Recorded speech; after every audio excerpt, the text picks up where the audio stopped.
Pra quem tava encalacrada e não tava conseguindo assistir um drama, eu venho informar a vocês que no momento eu estou assistindo dois dramas coreanos. Começando com Uma Seul Desconhecida, que vocês já sabem, eu tinha falado isso pra vocês na semana passada e sigo apaixonada. A história é melhor do que eu já imaginava que seria.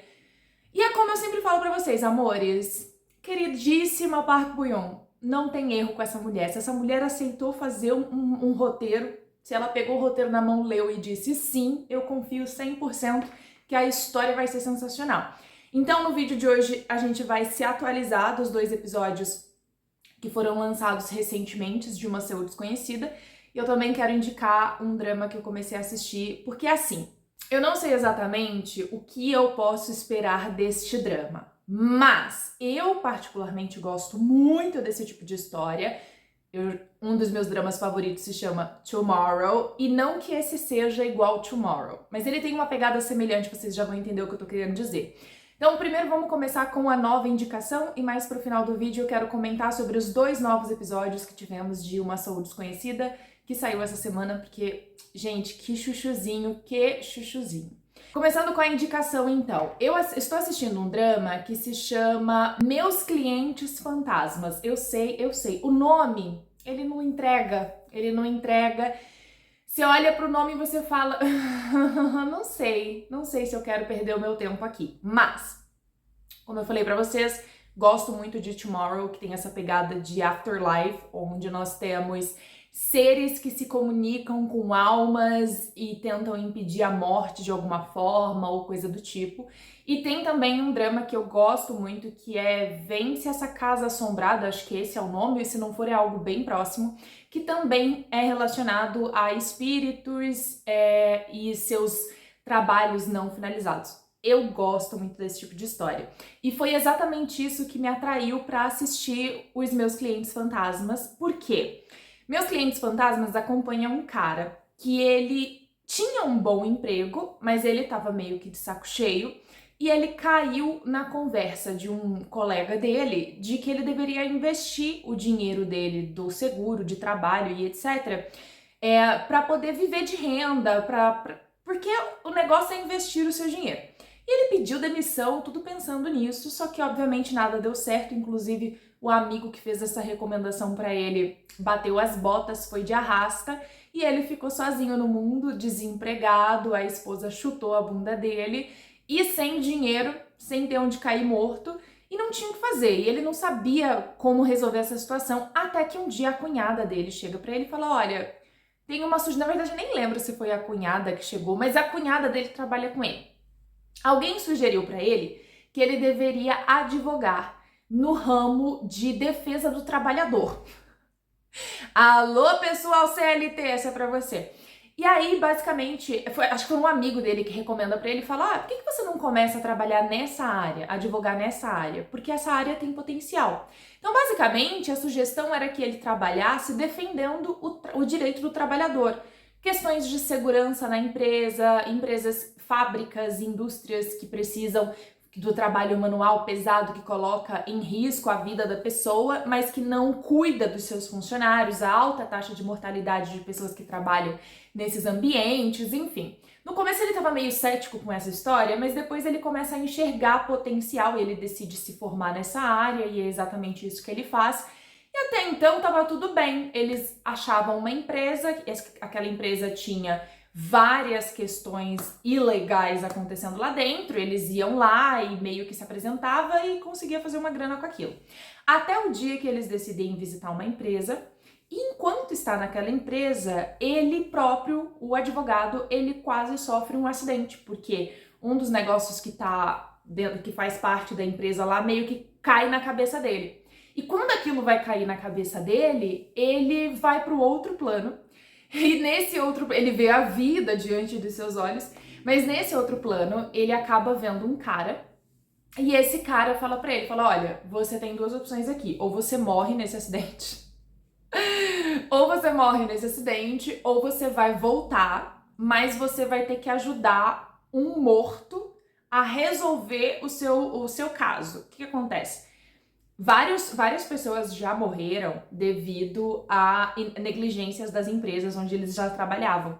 E aí, basicamente, o que esse cara quer é que esse advogado finalize essa situação. E aí ele fica super confuso, ele fala, mas que caralho, tipo, como assim?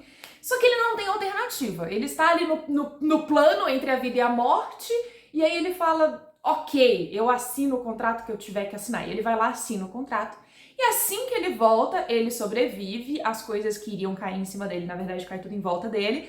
E ele sobrevive, ele fala, puxa, que sonho bizarro, que negócio esquisito. Só que quando ele volta, ele entra no carro para ele poder ir embora da empresa, ele começa a ver um cara sentado do lado dele no banco do motorista, no banco do passageiro. E aí ele olha assim, ele dá um grito, porque aquele cara supostamente não era pra estar dentro daquele carro, e a cunhada dele e o namorado da cunhada dele não enxergam nada do que ele tá vendo, e ele fica em pânico, ele fala, mas que cacete que eu tô vendo. E aí ele entende que o contrato que ele assinou ali naquele plano era válido, e que ele vai ter que ajudar essa alma se ele quiser sobreviver e se ele quiser ter a vida dele do jeito que sempre foi. E aí ele conhece a história desse cara e ele descobre que esse cara, essa alma que ele está vendo, faleceu enquanto trabalhava para a empresa que ele estava quando ele sofreu o acidente. E aí ele precisa resolver o caso desse garoto que faleceu trabalhando para aquela empresa, porque o caso dele foi encerrado de uma forma que favorecia a empresa, como se ele tivesse feito algo errado. E na verdade ele não tinha feito de nada errado, quem tinha cometido negligência realmente tinha sido a empresa. Inclusive, é triste, tá? Você vai assistir achando que você vai ver uma comédia, hahaha, que você só vai dar risadinhas? Amores, era de madrugada. Eu estava o suco da lágrima com o segundo episódio, vocês não estão entendendo. No segundo episódio eu estava chorando, tudo que eu podia chorar, porque honestamente, ai gente, foi muito bonito. Juro, foi muito bonito o final do episódio. Enfim, então, aí no final do primeiro episódio, a gente vê como que essa história vai se desenrolar pros episódios restantes. É uma série que tá passando ainda, então os episódios deles são semanais. O próximo episódio vai ser nessa sexta-feira. Eu acho que sai um episódio sexta e um episódio sábado, se eu não me engano.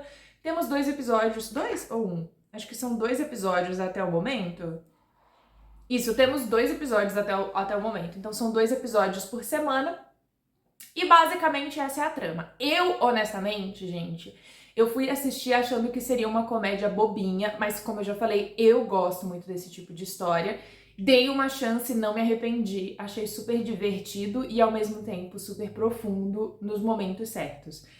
Como eu falei pra vocês, eu chorei muito porque realmente o segundo episódio, assim, quando a gente tem a resolução do caso, é muito emocionante. Então não é que é igual Tomorrow, porque amanhã, né, no caso, que é um drama mais puxado pro drama mesmo, pro dramático, mas ele tem essa pegada do pós-vida e de ajudar as almas com situação inacabada, que meio que nos traz pra esse lugarzinho. Então se você gosta desse tipo de história, eu acho que você vai gostar bastante também.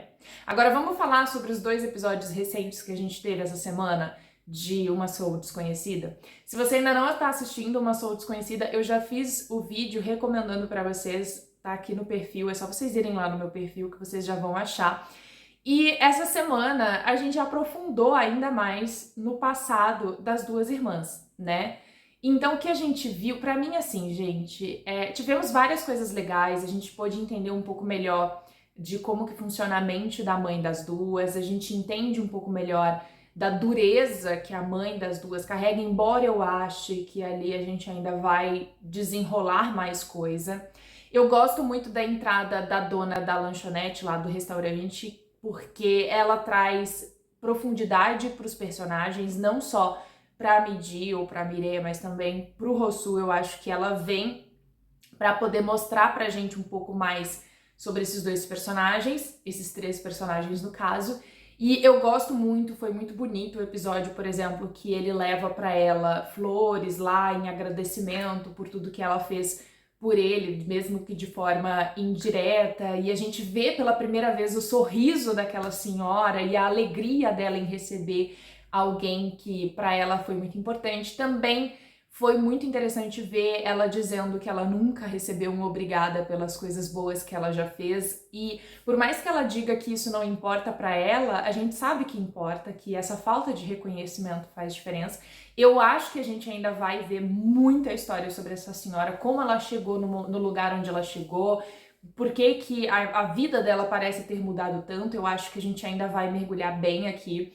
Eu gosto muito da relação dela com a Mitty, mas pra mim, assim, esses 2 episódios, eles se resumiram a 2 situações, a 3 situações, na verdade. A primeira situação, aquela cena fantástica que a gente teve da Midi em depressão. Meu Deus, gente, eu não tenho palavras pra descrever o que foi assistir aquela cena, porque eu vivi uma situação semelhante quando eu tava com depressão. Eu tive uma situação semelhante onde sair do meu quarto era muito desafiador.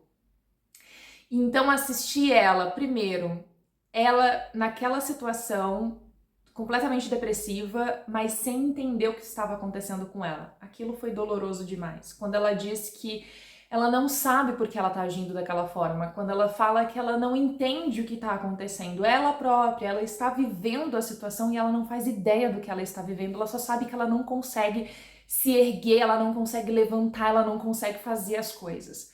E aí, do outro lado, a gente tem a mãe dela, que é uma mulher extremamente dura, mas que se preocupa com as filhas à sua maneira, que deve ter uma história muito profunda por trás também dessa personagem. Eu acho que a gente vai ver isso sendo desenrolado nos próximos episódios. E a gente tem a avó dela, que por mais que a ame, por mais que tenha mais carinho por ela do que a mãe dela, ainda assim não sabe exatamente como ajudar também. Tenta ao máximo oferecer conforto, dizer vai no seu tempo, eu estou aqui, mas também não tem uma solução mágica para resolver o problema, porque quando a gente tá nessa situação, não é só a gente que sofre, todo mundo que tá em volta também que sofre, né? E a gente começa a ver quais são as dores, enfim, o fato de que a irmã nasceu com uma condição médica e precisou fazer acompanhamento do médico durante a vida inteira, então era uma coisa mais física, em contrapartida, a outra que era extremamente saudável, de repente se vê machucada de uma forma interna que as pessoas não entendem. Então foi muito bonito, mas a cena pra mim dela enfrentando o seu medo, saindo na tempestade, saindo da rua com todo o medo que ela tava carregando, pra então poder buscar ajuda pra poder salvar a avó, e depois guardando dentro de si todo o rancor, toda a dor de acreditar que se ela não tivesse todo o problema que ela estava carregando na cabeça dela, talvez a avó teria sido socorrida mais rápido e talvez a história da avó teria sido diferente, então ela carrega essa culpa dentro do coração dela.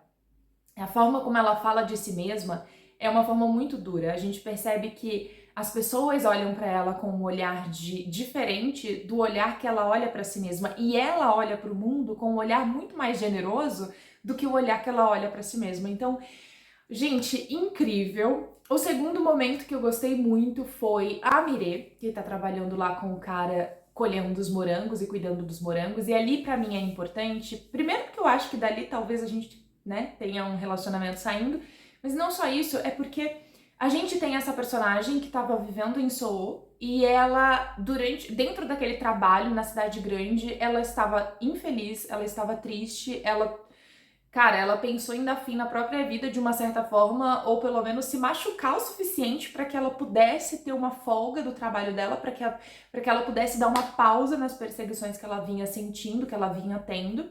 Então ela não enxergava valor no trabalho dela, porque afinal de contas ninguém mais enxergava valor no trabalho dela. E aí de repente ela vai trabalhar com esse cara que não só enxerga valor no trabalho dela, como valoriza tudo que ela diz e como segue tudo que ela diz e faz questão de deixar que ela saiba disso. Então quando ele olha pro pé dela, ela tá usando a bota adequada para poder trabalhar, no dia seguinte ele tá com a bota, ou quando ele vai comprar a cadeirinha para ela poder colher os morangos sentadinha, ou quando ela dá a opinião sobre a muda do morango, que todos esses pequenos detalhes é como se ela estivesse vendo pela primeira vez que tem alguém no mundo que valoriza o que ela pensa, a forma como ela enxerga, valoriza a inteligência dela e que vê valor no que ela tem a entregar como funcionária, como uma colega de trabalho, como sócia, que seja. Então é muito, muito, muito, muito fofo essa parte da trama também. E eu preciso destacar, né, a pobre, coitada, dentro do carro com o outro, ficando semi-nu na frente dela e ela só pensando, meu anjinho, tudo bom, boa tarde, o que você está fazendo? E eu fico pensando na cabeça dela, ela deve ter pensando assim, meu anjo, o que a minha irmã anda aprontando? Que de repente você fica confortável em ficar tirando a roupa na frente da minha irmã. Juro, eu acho que esse pensamento deve ter passado na cabeça dela. Enfim, o terceiro ponto, obviamente, é aquele final, né, do episódio, onde o Uso olha pra Midi e fala, pra Midi, que no caso é a Mirei, e fala pra ela que, qual é, Mirei, você sabe que a Midi foi o meu primeiro grande amor. E é muito doido porque o personagem, ele tá passando por um perrengue, uma confusão muito grande, né, internamente, porque ele é apaixonado pela Midi, ele sempre foi apaixonado pela Midi, e desde até então, ele tinha plena convicção de que ele sabia reconhecer quem era quem. Na cabeça dele, ele nunca ia confundir quem era a Midi e quem era a Miré. Pra ele sempre tinha ficado muito óbvio, muito distinto quem era quem, pela personalidade, por pequenos detalhes ali que ele tinha se dedicado a descobrir mais sobre a Midi quando os dois estudaram juntos. E conforme eles foram crescendo. Só que de repente ele tem certeza que aquela que está diante dele é a Midi, e a Midi faz de tudo para ele acreditar que ela é a Mirei. Então ele fica confuso, porque o coração dele, os sentimentos dele, estão olhando para aquela pessoa e falando, não, você é a pessoa que eu amo, eu tenho certeza. Só que o racional tá dizendo, claro que não, é a irmã. E aí, de repente, ele se vê tendo sentimentos pela Mirei. Não faz sentido na cabeça dele, isso não pode estar certo. E ao mesmo tempo, eu fico me perguntando se eventualmente ele decidir investir na Mirei, como é que vai ficar a Midi nessa situação? Porque ela vai poder ficar brava? Porque afinal de contas, ele vai ter se apaixonado pelo quê? Ela vai continuar achando que ele teve interesse na irmã? Ou ela vai achar que ele se apaixonou pela versão dela da... Gente, não sei. Que confusão, que confusão. A única coisa que eu sei é que esses dois episódios, eles foram muito legais.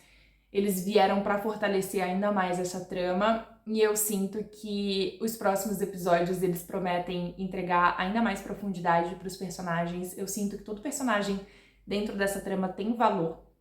E é importante isso pra mim, porque isso faz com que todo o roteiro fique mais interessante. Enquanto a gente assiste, a gente vai mergulhando na história de um, mergulha na história do outro, descobre um negocinho aqui, descobre um negocinho ali, e a coisa vai ficando cada vez mais interessante. Então, eu tô com muita esperança de que esse vai ser o drama do ano. Eu tô com uma esperança grande aqui. Mas eu quero saber a sua opinião. Deixa aqui pra mim nos comentários o que você tá achando de Uma Soul Desconhecida até agora. E me conta também nos comentários se você vai assistir a minha dica dos meus clientes fantasmas, porque o nome pode não entregar muito, mas eu te garanto que o roteiro em si vai te entregar sim.